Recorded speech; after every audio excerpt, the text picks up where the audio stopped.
কি ব্যাপার সেই জন্য কি বুঝছো? কিছুই বুঝছি না। ও তো প্রমিস করে ফেলেছে যে ও আর ওই বাড়িতে যাবেই না। সেটাই তো চিন্তা। এটার যা জেদ সেটা নিয়ে তো আমার চিন্তা হয়। দেখুন, ও শুধু শুধু আমায় আদিলকে নিয়ে জড়িয়ে কথা বলছে আর কি। ওটা কিন্তু এত বড় বিগ ডিল ছিল না। ও আমাকে ওই আপনাদের তিন্নিকে নিয়ে অনেক কথা বলেছে, আমি কিন্তু রিয়্যাক্ট করিনি। কিন্তু তুমি তো এখন রিয়্যাক্ট করছো। না না, আমি তো রিয়্যাক্ট করছি না। আমি বলছি ও যে গ্রাউন্ডে আমায় অ্যাকিউজ করছে, আমি তো ওই একই গ্রাউন্ডে ওকে অ্যাকিউজ করতে পারতাম। আমি কি সেটা করেছি? আচ্ছা, তোমার সঙ্গে কি গুনগুনের কোনো তুলনা চলে? তুমি কার সাথে কার তুলনা করছো সেই জন্য? গুনগুন একটা ইম্যাচিওর মেয়ে। এখন আর এই কথাটা বলতে পারবো না স্যার। এখন আমার মনে হচ্ছে ও যথেষ্ট ম্যাচিওর হয়ে গেছে। এতটা ম্যাচিওর বোধহয় না হলেই ভালো হতো। দেখো, আমি তোমাকে এই আলাদা ডেকে বাড়িতে কথা বলছি, আমি জানি না তাতে তোমার বাড়ির লোক মাইন্ড করবে কিনা। না, মাইন্ড করবে কেন? আপনার তো আমার সাথে আলাদা কথা থাকতেই পারে, পারে না? না, তোমাদের বাড়ি তো সেই চলটা আবার নেই। সত্যি কথা বলতে কি, এই ব্যাপারটা যদি না ঘটতো তাহলে আমার তোমার সাথে আলাদা করে কথা বলার কোনো দরকার ছিল না। না, এই সব কিছুর মধ্যে আমি ভিলেন হয়ে গেলাম আর কি। সেটা আজকের জন্য, এখনকার জন্য। পরে সব ঠিক হয়ে যাবে। কি করে আর সব ঠিক হবে? আপনার মেয়ে তো বলছে ও আর আমার বাড়িতে যাবেই না। ছেড়ে দাও, ওর কথা এত সিরিয়াসলি নিও না।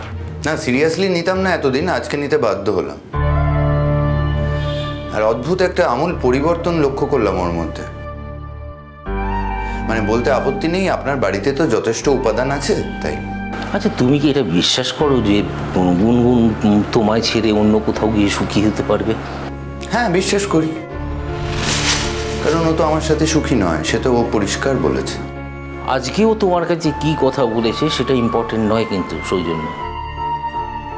তুমি দেখো না, পরীক্ষা টরীক্ষা শেষ হয়ে যায়, ও একদম ঠিক হয়ে যাবে। সমস্যাটা হচ্ছে স্যার যে আমি না স্যান্ডউইচ হয়ে যাচ্ছি। বাড়ির সবাই আমায় প্রেশারাইজ করছে, গুনগুন আমায় অ্যাকিউজ করছে, মানে আমি দুদিকেই ফেসে গেলাম। বাড়ির সব লোক তোমাকে অ্যাকিউজ করছে কেন? না না, সবাই না, মানে যারা সেই সময় রিয়্যাক্ট করেনি তারা করছে। বাবা মা পটকা কেউ আমায় ছেড়ে কথা বলছে না। শুধু একটাই কথা, কেন আমি গুনগুনকে ভুল বুঝেছি। আরে ঝামেলা তো কোনো না কোনোভাবে পাকাতেই হতো। সেই বুদ্ধি তো আপনি আমায় দিয়েছিলেন স্যার। আমি কি সেটা অস্বীকার করেছি? আমি জানতাম না যে কেসটা এরকম ঘুরে যাবে। তাহলে আমি এর মধ্যে ঢুকতামই না, কারণ আমার এত জটিলতা ভালো লাগে। আমার উপায় ছিল না তো, তাই জন্য তো এই বুদ্ধিটাই আমি তোমায় দিয়েছিলাম। আচ্ছা, তুমি আমায় বলো, তুমি আমার কাছে এসে বলোনি যে গুনগুন একদম লেখাপড়া করছে না, এরকম বললে গুনগুন পাশ করতে পারবে? আরে গুনগুনের পাশ পড়াটা খুব জরুরি, ওকে নিজের পায়ে দাঁড়াতে হবে। তুমি বলো, তুমি আমায় প্রতিদিন বলোনি? কখনো ফোন করে বলেছো, কখনো চেম্বারে গিয়ে বলেছো, হসপিটালে এসে বলেছো, কফি খেতে খেতে বলেছো, বলোনি? বলো।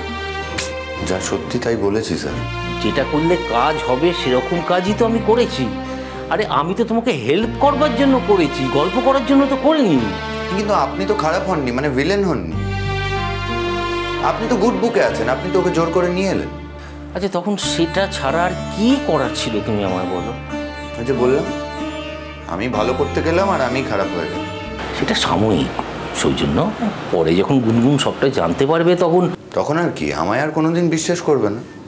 এত ভেবো না। আমি দেখি বড্ড বেশি মাথা ঘামাচ্ছ এটাকে নিয়ে। না, এটা আপনি ভুল বলছেন। অত সময় আমার নেই গুনগুনকে নিয়ে মাথা ঘামাও। কিন্তু সেটা তো তোমায় দেখে বা তোমার হাবভাব দেখে মনে হচ্ছে না। দেখুন, আমি আপনার মেয়েকে স্পষ্ট জানিয়ে দিয়েছি, এবার আমি আমার কাজের সূত্রে দিল্লি চলে যাব। অনেক দিন ধরে অফার আছে, এবার আমি সেটা অ্যাকসেপ্ট করব। মানে মানে মানে আমি আর এখানে থাকবো না, বিদেশ চলে যাব। সেটা তোমার ফ্যামিলির জন্য তুমি যেতে পারোনি, আর আজকে ফ্যামিলিকে ছেড়ে দিয়ে তুমি বিদেশে চলে যাবে বলছো? মানে গুনগুন তোমার কাছে এত ইম্পর্টেন্ট যে তুমি গুনগুনের জন্য নিজের ফ্যামিলি ছেড়ে চলে যাবে? না, তা নয়। আমি বাড়ির লোককে বুঝিয়ে বলবো, যদি বোঝাতে পারি তাহলে নিশ্চয়ই জ্যাঠাই রাজি হবে, আই এম শিওর। তোমার বউ তোমাকে পাত্তা দিচ্ছে না বলে তুমি এরকম মনের দুঃখে বিভাগী হয়ে যাবে? আপনি যে কেন স্যার এই কথাগুলো বলছেন আমি সেটাও বুঝতে পারছি। আমি কিন্তু একদমই তামাশা করার মুডে নেই। আমিও তোমার সঙ্গে তামাশা করছি না। তোমার সাথে কি আমার তামাশার সম্পর্ক? আমি তো তোমার শ্বশুর মশাই। আমি তোমার সাথে তামাশা করছি না। হ্যাঁ, সেটাই তো ভাবছি, আপনি অদ্ভুত কথাবার্তা বলছেন। মনের দুঃখে বিভাগী হয়ে যাব কেন? আমি তো বিজ্ঞানের কাজ করতে যাব, মন দিয়ে কাজ করব। এগুলো আগে চিন্তা করনি কেন তুমি? আজকে যখন তোমার বউ তোমার কাছে যাবে না বলছে, তখন তোমার মনে হচ্ছে কেন? হয়তো আমার এমনি মনে হতো। এমনি যাবে তো এমনিই চলে যাও তুমি। তাহলে তুমি বলছো কেন যে গুনগুনের জন্য তোমায় যেতে হবে? তাই গুনগুনকে শুধু শুধু এখানে দোষী করছো কেন? গুনগুনকে দোষী করো না। কিছু মনে করবেন না স্যার, আপনি কিন্তু সেলফিশ টাইপের আছেন। ও, সেটা আজকে বুঝলে? না, তাই তো দেখছি আপনি নিজের মেয়েকে ঠিক প্রোটেক্ট করছেন, আর আমার কোনো দাম নেই আপনার কাছে। অথচ এই বুদ্ধিটা কিন্তু আপনি আমায় দিয়েছিলেন স্যার। আমি তুমি কি বুদ্ধি দিয়েছিলাম? যে তুমি যে করে ভাবে হোক একটা অশান্তি সৃষ্টি করো, যাতে গুনগুন ও বাড়ি থেকে বেরিয়ে আমাদের বাড়িতে চলে আসে। তুমি যে অশান্তির জন্য সেই পথটা বেছে নেবে, সেটা আমি কেমন করে জানবো? আমি তো তোমায় বলিনি। বাহ, তার মানে আপনি এখন কোনো দায় নিচ্ছেন না, তাই তো? এর মধ্যে দায় নেওয়ার কি আছে সৌজন্য? দায় নেওয়ার আছে স্যার, 100 বার আছে, 1000 বার আছে। ও, তুমি তো দেখছি বড্ড রেগে গেছো। যাকে গুনগুন কি নরম হয়ে তোমাকে কোনো কথা বলেনি? জানে নরম হতে আপনার মেয়ে? আমার তো মনে হয় গুনগুনের থেকে সফট মন আর কারুর আছে কি না, মানে আমি অন্তত দেখিনি যে গুনগুনের থেকে সফট মন কারুর আছে। আমার তো বরঞ্চ তোমাকে দেখে অনেক বেশি হার্ড মনে হয়েছে। হ্যাঁ হ্যাঁ, সে তো ঠিকই। আমি পরের ছেলে, আমার তো সব খারাপ লাগাই স্বাভাবিক, আর নিজের মেয়ে সবই ভালো লাগবে, নতুন কিছু নয় স্যার। ওই দেখো, এখন পরের ছেলে নিজের মেয়ে এইগুলো আসছে কেন? কি মুশকিল, আসবে না? আপনি সব কিছু গুনগুনের ভালো দেখছেন, আর আমার সবটাই আপনার কাছে খারাপ লাগছে। আরে কোথায় আমি তোমার সবটা খারাপ দেখলাম আর গুনগুনের সব কিছু ভালো দেখলাম? আমি তো প্রথমেই তোমায় বলে দিয়েছিলাম যে গুনগুন এখনো ইম্যাচিওর। সে তো আপনি স্নেহ করে বলছেন। আপনি বলছেন আমি নাকি মনের দুঃখে বিদেশে চলে যাব। কিসের দুঃখ আমার? তাহলে তুমি বলছো যে কোনো দুঃখ নেই? না, কোনোই দুঃখ নেই। দেখুন, আমাদের বিয়েটা যে প্রথম দিন থেকেই একটা মিসম্যাচ, সেটা আশা করি আপনার থেকে ভালো আর কেউ জানে না স্যার।